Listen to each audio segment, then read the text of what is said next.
All right, everyone. Oklahoma has decided to replicate the success that's in Florida with a law designed to allow motorists to flee from violent mobs that attack them. Look at like NPR or any of these other state media sites. Basically, they just take marching orders from Kamala at this point.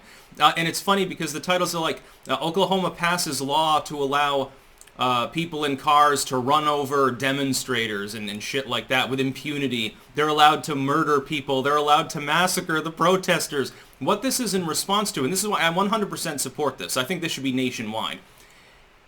Under normal circumstances, we'll use an example. Let's say I'm walking down the street. I'm on my way to the tram, or I'm on my way to one of the 10,000 billion train stations in this part of the world.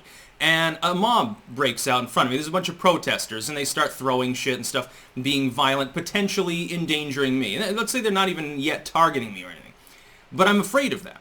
I can turn around and normally and go in the other direction. I can run away. I can flee.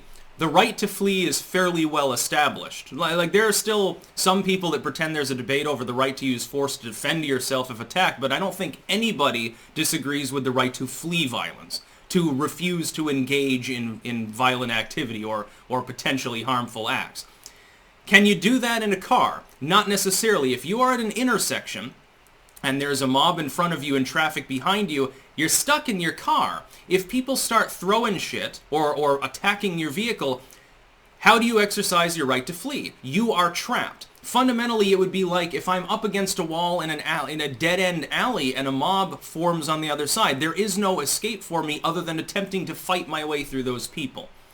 This ratifies and proclaims that because the vehicle can't magically float up into the air and zoom off into the wild blue yonder, you may have no choice if a violent mob is there but to go forward. Now, the hope, of course, is it's not killing anybody, but again, if it's between me and a bunch of people who are breaking the law anyway, they're blocking traffic, they're not supposed to be doing that, they're already all criminals by default right off the bat, they're assaulting me and attacking my property, I'm going to drive through them. To be clear, I'd do this even if it weren't legal, because then you can set up a court challenge, and again, the old saying is better judged by 12 than carried by 6, or carried by 4, pallbearers. You have the right to flee, but there's no way to flee in any other direction but forward. And you've got a better chance doing that. If you've already had shit thrown at your car, you've got people yelling about how they're going to kill you, you are in a legitimate fear of your life. The only other thing you could do is step out of your car and start firing into the crowd. Well, unfortunately, that's also frowned. There are certain states in which if you are attacked by a mob in your vehicle, you have no legal option other than to let them continue attacking the vehicle and just hope that they stop before they break through and wring your neck. You don't even have the right to use force to defend yourself. There have been people in some states, and this is not the case in Oklahoma, Florida, and so forth, if you've got stand your ground and castle doctrine in your state, that is generally construed as by the way, involving your vehicle. The vehicle at that moment is your castle. Nobody has the right to attack it with impunity. You can defend yourself. But that's not the way it is, unfortunately, in every state. It should be. It should be that what we need is the Supreme Court to get off of its ass and clarify to people, yes, believe it or not, the Second Amendment loosely confirms the right to defend oneself, and yes, that doesn't involve just keeping a gun in a safe in your home and staring at it. It does indeed involve using it as a form of lethal force against people that are attacking you, regardless of where they're doing so, unless you aren't their property and they've got some reason why they're doing that. In other words, they're the ones defending themselves. This was a complicating factor.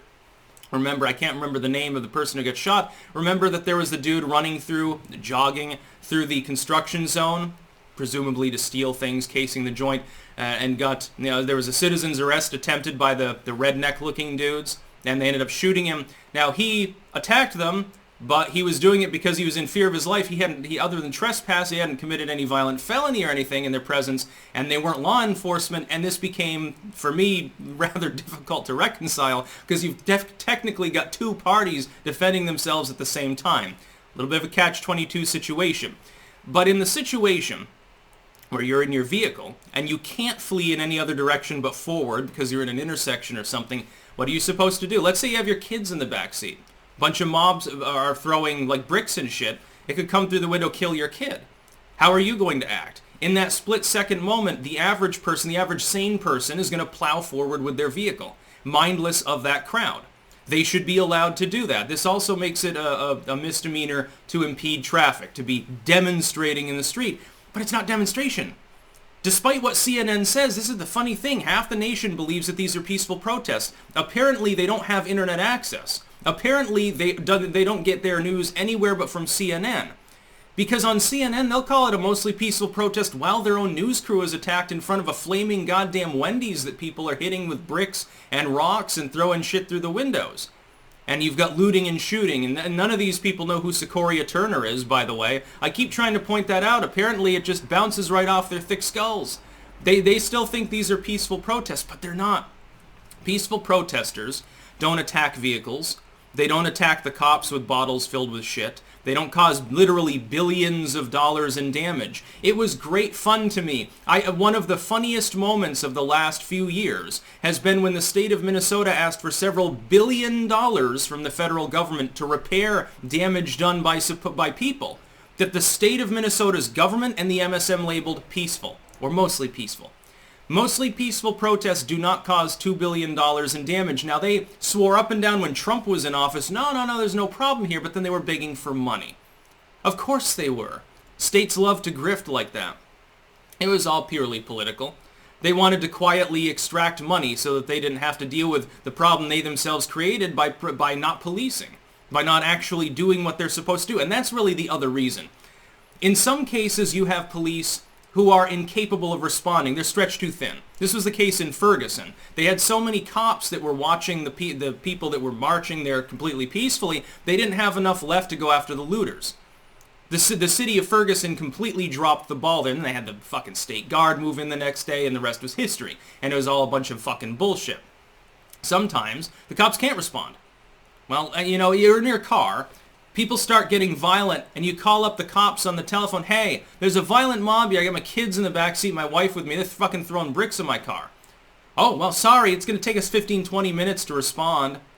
Yeah, or we'll send a couple of officers over there for, 500 people that are rioting actively. And then the news will say mostly peaceful. And then generally, if a motorist is being attacked and decides to proceed through them in order to stop the attack because they have no fucking other choice but to flee at the time, and there's only one direction to do it in, then they're called a murderer. And then, of course, GoFundMe bans them, and the big tech sites condemn them, and Joe Biden calls them a racist, and they can't get a fair trial. So in the state of Oklahoma, like the state of Florida and a few others, now you're able to exercise your right to flee. Unfortunately, if people don't want to get run over, maybe they shouldn't attack a vehicle that they're standing right in front of. I'm just going to put that out there. You play stupid games, you get stupid prizes. That's about all. Peace out.